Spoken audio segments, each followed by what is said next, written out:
and welcome to the first video of my brand new YouTube channel.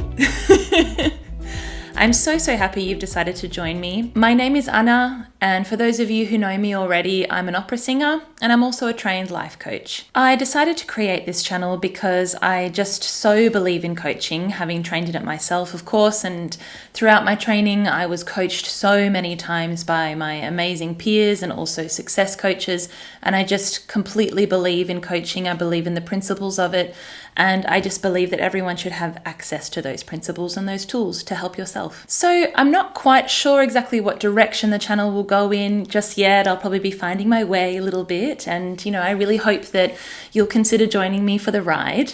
What I do know is that I really want this to be sort of an informative, safe space, somewhere where you can feel acknowledged, where you can feel validated, where you can potentially feel inspired. I'm all about holding space, and I know for me at least that YouTube, especially over the last few years, has really been able to provide that for me depending on what it is I'm looking for. I really am hoping that this channel can provide that for you, and also just some information and some helpful tools. So here we're going to be talking all things coaching, all things personal growth, all things mental health. As many of you already know, I am a singer. That's been my background for the last more than 10 years. But the channel's not going to be necessarily singer specific or artist specific or musician specific. Having said that, I do really want to be led by you though. So if you are a singer or a musician or an artist or whatever you are, whoever you are in any stage of life, if there is a topic that you'd really love to have talked about, I would love to hear from you, and I'd only be too happy to do a video on that. So with all of that said, let's jump into today's topic, which is what is coaching? I thought that this would be a good place to start because I think that there are a lot of mysteries shrouding what life coaching is. So today we're going to be talking all about what it is, what it's not, some common misconceptions about coaching as well. And I'm really hoping that already in today's video that you can walk away with a few handy tools and just a little bit of extra knowledge about some of the things that we do in coaching. So starting with what coaching is not, because these are things that come up all the time, especially when I'm telling anybody that I am a life coach and they say, oh, that must be something like this or something like this. Well, it's similar, but it's not quite. So let's start with the very obvious. It is not someone telling you how to live your life. And I'm going to get into that a little bit later in the video in common misconceptions, but that I'll just say that straight out. No, it is not that.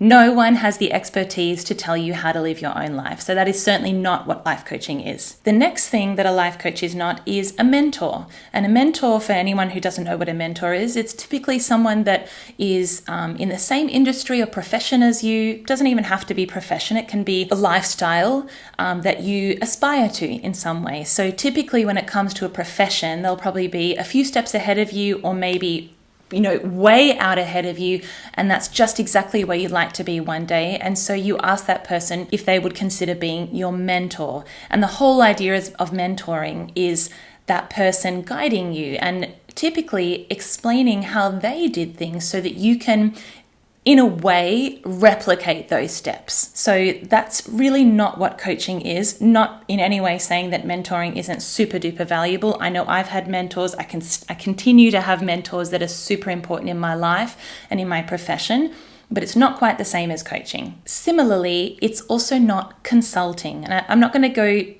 way too in depth into what all of these things are because you know all this already. It's not a consultant that, for example, a company would hire to come in, look at their processes, see how they're doing things, and recommend new processes. The next thing that a life coach is not is, I know it's really confusing with the word coach, of course, because you think that it'll be the same thing, but it's not the same as, for example, a sports coach, or even for those singers that are watching or musicians or actors, an acting coach or a musical coach, where they will point out what you're doing wrong and how you should correct it. And similarly with a sports coach, let's just take a footy team, for example. The coach will typically give the team the play. They will train them on the play, drill them on the play, get them to execute the play within the context of a game, and will decide what play they'll use in each game.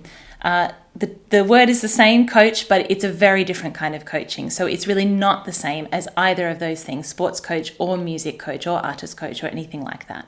And the final thing that coaching is not, it is not therapy. And you guys, I cannot state this enough.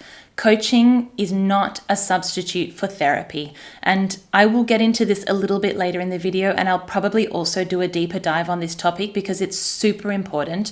I know that there are already quite a number of videos out there, people explaining the differences between coaching and therapy. But just from the outset, coaching and therapy are not the same thing. They can work hand in hand, but coaching is not a substitute for proper therapy. So now let's get into some of the most common misconceptions of coaching. And I mentioned it before, kind of in a joking way, but I'm going to say it again. Coaching is not someone telling you how to live your best life. That's insane. You know, who has perfected the art of living a life to such a degree that they can come into yours and tell you how to perfectly execute your own life? That nobody can do that. Nobody has that level of expertise. Nobody has their shit together that much, excuse my language, to be able to do that for someone else. So of course I find it completely understandable that anyone would get the idea that that's what a life coach does, because that's exactly what the name suggests, but suffice it to say, it is not that. And the next common misconception of coaching is that it is a scam. When I first got into coaching, or when I decided I wanted to train to become a coach, it was because of the amazing and fantastic experiences that I had had with coaches. So I actually had no idea that there was this thought out there that coaching is a scam. And it wasn't until I think I'd already finished my training. I'd already announced that I was a coach. And it wasn't until I met up with a good friend of mine and she said something like, I was super interested to hear about you being a life coach, because honestly, it sounds really scammy to me. I just always thought that life coaches were scammers. And I was just like baffled by this. I had never heard of this before. I didn't know what she was talking about. But now, having really immersed myself in the world of social media in particular, I do completely understand that there is an idea out there that life coaches are scammers. And the first reason for this is what I've just said, is the common misconception that life coaches are there to tell you how to live your best life, basically. Because yeah, if you believe that that's what it is, then I would 100% agree with you. That's a scam. You know, no one can do that. And anyone claiming that they can do that is scamming you. It's as simple as that. And the second reason, in my opinion, that life coaching has this, cloak of scamminess about it is probably because coaching at this time is still an unregulated industry. And what that means is that in order to call yourself a coach, you actually do not need any formal training. There's no criteria that you must meet in order to call yourself a coach, for example, on Instagram, on whatever website you may have, on TikTok, any of that. So anybody can wake up one day and say, I'm going to start calling myself a coach. And of course, that really does open the door to predatory behavior. So the fact that you don't necessarily have to have training, for me, that fact in and of itself isn't exactly a problem. In fact, the very first coach I ever came across was someone who doesn't have formal training. And she's huge and she's amazing. Her name is Erika Cramer. She goes on Instagram by the Queen of Confidence. You should definitely check her out. That was actually my first little taste of coaching with her podcast. And she talks really openly about the fact that she doesn't have any formal training. And what she says is that she has lived such an extraordinary life. And when I'm saying, I know I just said before that no one has perfected the art of living. That's not what I'm saying here. But she has had things happen in her life that are well outside the norm, traumas that have happened that she has had to overcome. And so she has learned so many skills that she wants to pass on to people because of her life. So she always says this in her podcasts, in her videos. I don't have any training. My life is my training. I was trained through my whole life for this. And I actually think that's really commendable. And I really, really like Erika Cramer. I would definitely recommend checking her out if you haven't seen any of her stuff before. Where the lack of training, as I said before, does become a problem though, is that it can really open the door for predatory behavior, particularly on social media. You've got influencers on Instagram or other social media platforms calling themselves a coach, MLM reps, crypto bros, people selling courses, masterclasses, how to make so-and-so much money that they have apparently made. All of these people typically have a tendency to call themselves a coach. I was introduced to the whole world of MLMs by a YouTuber by the name of Alonzo, and she is fantastic, and she does heaps and heaps of videos on MLMs and how very damaging they can be. And it wasn't until I started watching her videos that I realized, here is another whole school of people calling themselves coaches. Like, not in every single MLM, but it just, perhaps that particular multi-level marketing company uses the name coach for their reps. They often have a cute little buzzword, like a cute little name that they'll call their reps. And that often happens to be coach. Influencers calling themselves coaches. Often another fantastic word for a coach who has many, many, many followers on Instagram is influencer. Being an influencer does not make you a coach. Doesn't matter whether you write it in your bio, doesn't matter if you call yourself a coach or a spiritual coach or whatever it is that they call themselves. But this is another place where life coaching and coaching in general gets a really, really bad rap. And just to mention another Instagrammer that I follow, her Instagram is called Why Don't You Say Something? And what she does is that she exposes many of the toxic habits of influencers, basically at the end of the day, calling themselves coaches, spiritual coach or whatever it is, charging exponential amounts of money for some sort of package or masterclass or course with limited or no info about it. Then you enter this course, realize that it's a bunch of fluff, and then after the fluff and you don't improve, they gaslight you and tell you that in fact you are the problem because you didn't want to change enough. So obviously I could go on forever on this topic. I'm very, very passionate about it, and it's highly likely that I'll do a deep dive video on this somewhere down the line in another video. This is the world in which predatory behavior exists. And it's the downside, really, because if coaching were a regulated industry that had specific rules that you had to abide by in order to call yourself a coach, then this kind of thing wouldn't be as able to happen as it is right now. So we've talked about now what coaching is not. Let's talk a little bit about what it is. And let's start with the term life coach. What does that even mean? Well, when we're trained in the practice of coaching, the process. And that process is basically, in the most simple way I can say it, is getting a person from where they are to where they would like to be. The word in front of coach is simply that person's specialty or niche. And there are so many different kinds of coaches out there. And I'm sure you've heard of a bunch of them, in fact. Business coach, money coach, someone who might be having some trouble with debt or would like to budget for certain things or reach certain financial goals and needs a little bit of help. That's where a money coach would come in. Sports mindset coaches. There are plenty of very famous athletes who have famously worked with coaches. I think Michael Jordan is one of them, Simone Biles for sure, Serena Williams. So we've heard about sports mindset coaching, and many athletes actually really attribute a lot of their success on the field or the court or the pool, wherever they do their sporty stuff. That's not really my bag.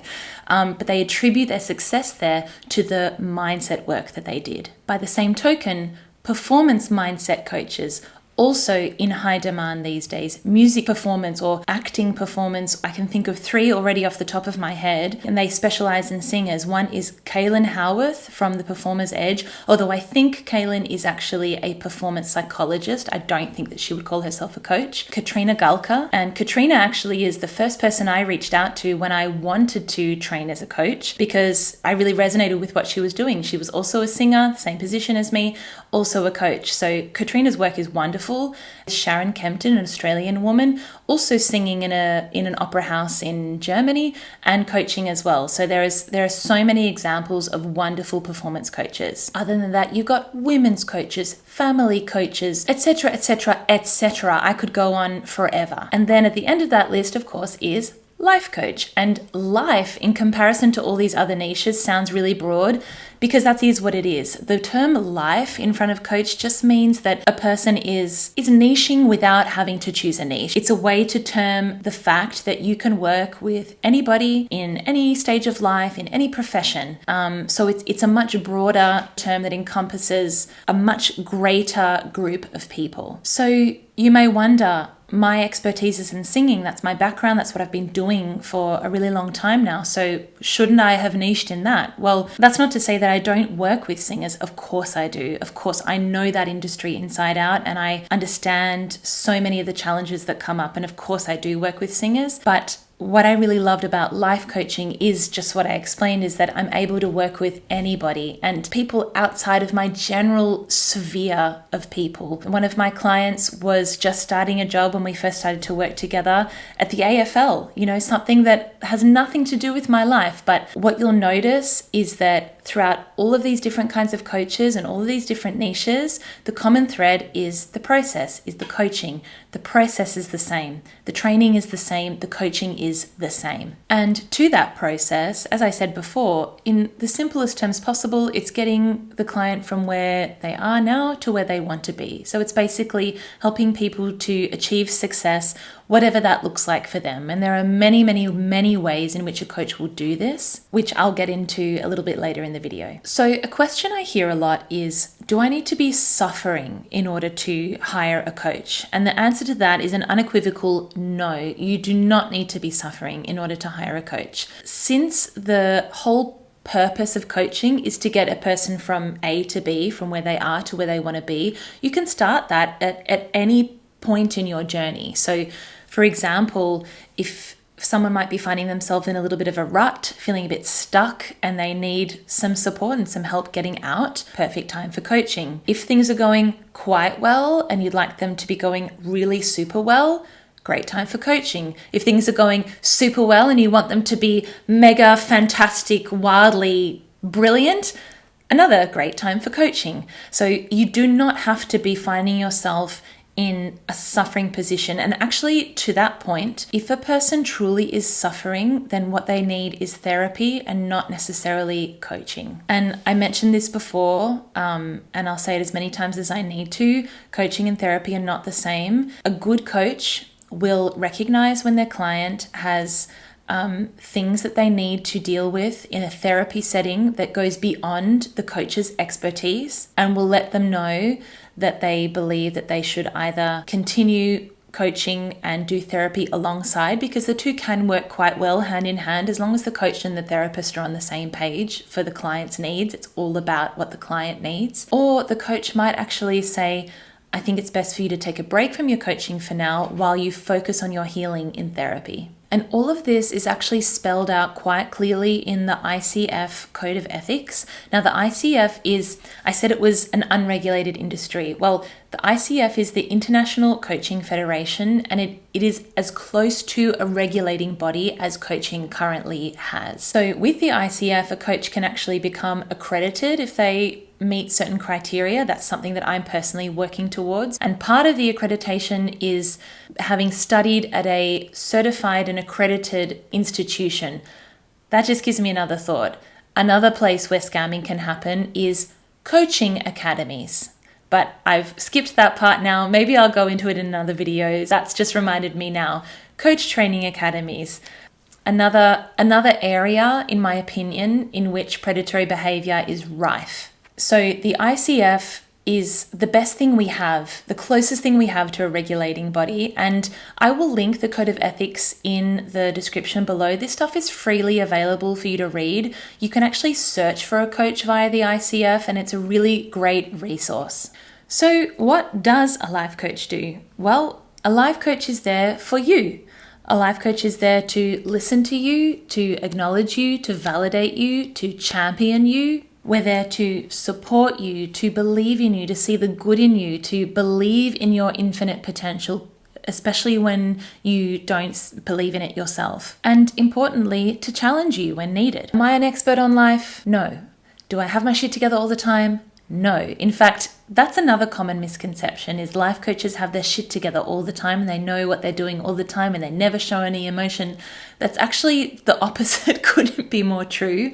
It's something that I heard a lot when I first started my coaching journey. And if anything, life coaches are just more open about the human journey because we recognize that it's all necessary and that it's growth over perfection.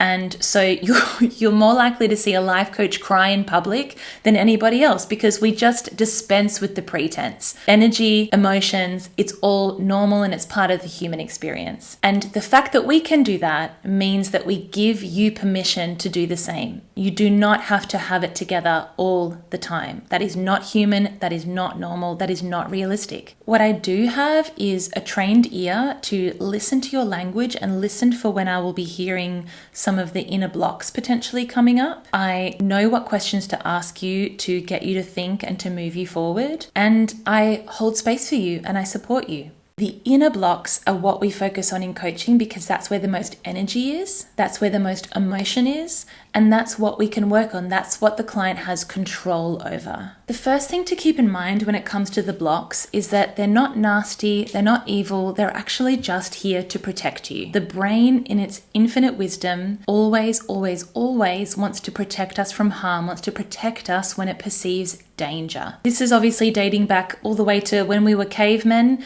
and the fight-flight response would kick in when the brain perceived danger, and this served obviously a really important purpose. The thing is that nowadays we really don't need this defense mechanism or this protection mechanism of the brain as much. There is a really big difference between being confronted by a bear and being confronted by a room full of people that you need to give a presentation to. There is obviously no physical danger in the second one, but the brain will always respond as if there is because the brain doesn't know the difference between a bear in front of you and the trepidation that you're feeling about giving your presentation. So it just wants to protect you from harm. To the brain, danger equals danger, whether it's emotional, whether it's physical, whether it's something that you want to do but you're a little bit afraid, that's danger to the brain and it only wants to protect you. So that's all on the blocks from me today. If I continued into all the blocks, we'd be here all day. I really hope this video resonated with you. I hope you learned something new or maybe got some more information on something that you were already interested in. If you want to see more videos like this, please consider subscribing and don't forget to click the notification bell so you don't miss my next upload. I'd love a like or a comment with your thoughts on this video or anything that you'd like me to talk about in a future video. I'd love to hear from you. If you're here, you're in a safe space, please know that I believe in you. I believe in your infinite potential to go out into the world and shine. Until next time.